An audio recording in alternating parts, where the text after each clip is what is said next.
Director of Investigations and Research for Judicial Watch, and my pal, Chris Farrell. Hey, Chris, welcome to the show. Great to be with you. Thanks. Thanks for coming back. Where do we begin? I guess let's start with new revelations, more proof, more evidence, more people stepping forward and saying this hard drive, the laptop with the pornographic images of minors, with the emails to board members of Burisma in Ukraine and board members of the Chinese group, between him and his dad and who's getting the money. We now have 2 or 3 confirmations. One board member, a best friend that was the head of this company. What else do we need, Chris? You don't need anything else. What's more disturbing is that we know that the FBI has been sitting on this since November of last year. So November and December of last year, in November they took a copy of the hard drives. In December they took possession of them, the FBI did. That means at the same time President Trump was being impeached, Christopher Wray had this information. So all the phony stories about Ukraine, and the claims against the president, actually, all those claims could have been applied to the Bidens. They were the ones leveraging money and power and access and influence. They were the ones trading on the vice president's position. They were the ones raising money for phony board memberships. And Christopher Wray had this knowledge in November and December. While the president was being impeached, he didn't say a word. And now, I mean, look, even James Comey came forward with Anthony Weiner's laptop and said, look, Hillary Clinton's emails are on here. Why hasn't Wray stepped forward and explained what they've been doing with Hunter Biden's laptop all this time? Yeah, no kidding. Wray seems worse than Comey to me. I saw some memes online this morning alluding to that. They'll probably get deleted soon by Facebook or Twitter or something because, you know, now memes are misinformation. You can't even joke anymore or tell the truth through a meme. It totally disgusts me, and I really don't get how this is all happening right in front of us and that the mainstream media won't now take this story and run something on it. I literally have only seen, One American News, a couple other smaller cable outfits like Newsmax, Fox, and obviously the New York Post, and that's it. No one, MSNBC, CNN, the big 3, ABC, NBC, they're all silent, and if they're not silent, they're putting experts on trying to debunk it, saying this is Russian propaganda, it's fake. When we just learned the FBI had it, they're looking into money laundering, and then you have people confirming the emails are legit. And as OAN reported, and we're going to have more reporting on this weekend, there are pictures on there of a minor in the Biden family. Nude photos. So this is all coming to light. It disgusts the hell out of me, and yet they keep denying it.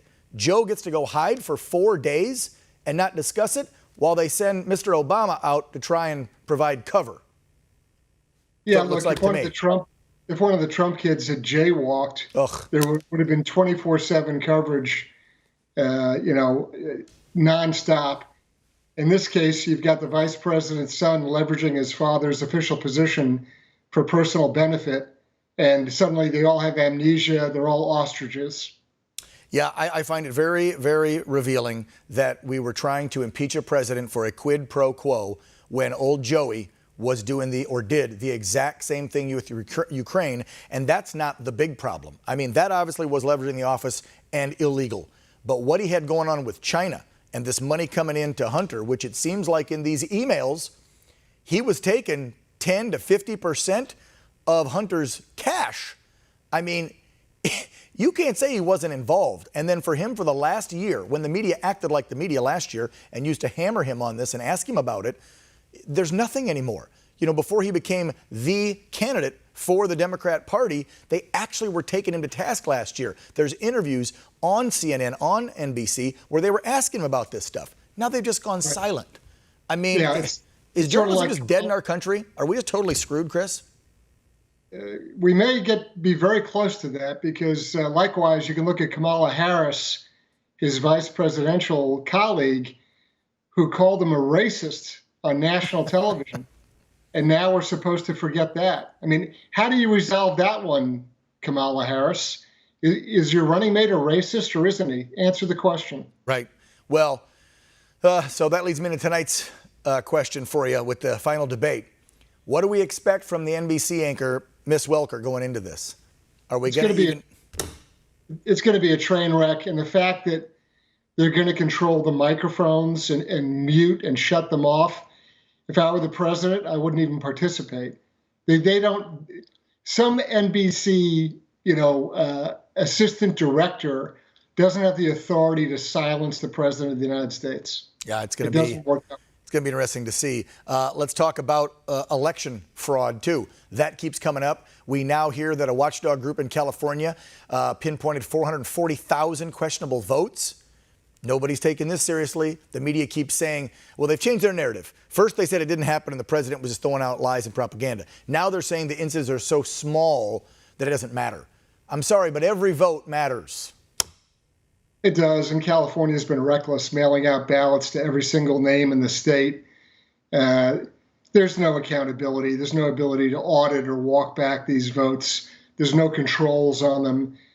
California, per usual, is trying to be the most progressive in its approach, and it's ripe for fraud. Yeah. Final question for you, Chris. Legally, what can be done with big tech silencing our voices out there? Because this is not just happening to social media influencers that are conservative or celebrities or politicians or the New York Post. We're going to have a guest on here in a minute who's a regular, everyday, average retired guy from Northwest Ohio who had his account just deleted because he posted about a Republican rally that he held with a couple hundred people. So what legally can we do to put pressure on so that they in D.C. will do something legally to these tech companies? We need to stop pretending that these social media giants are just platforms. They selectively pretend that they have editorial control. If they like you, hey, no problem. You can post whatever you want. If they hate you, you're zeroed out. You're canceled. They need to be held to the same liability with regard to defamation, libel, and slander as any other publication. And they need the same sort of editorial scrutiny and access to courts for people that want to bring claims against them. They're not just electronic platforms. They're much bigger than that. And we wonder why millennials and the younger generations are so screwed up. Free speech is dead on college campuses, and now they're killing it on social media. Chris, we got a shortened version of the show, so I got to wrap it up so we can get to the other guests here because the debate's coming up in a few. You have a wonderful day. Stay safe. Thanks for the insight. Appreciate it. Thank you. Straight ahead on Real America, a new documentary entitled Riding the Dragon exposes the Biden family's corrupt connections to China. We'll be speaking with the film's director. Don't go away.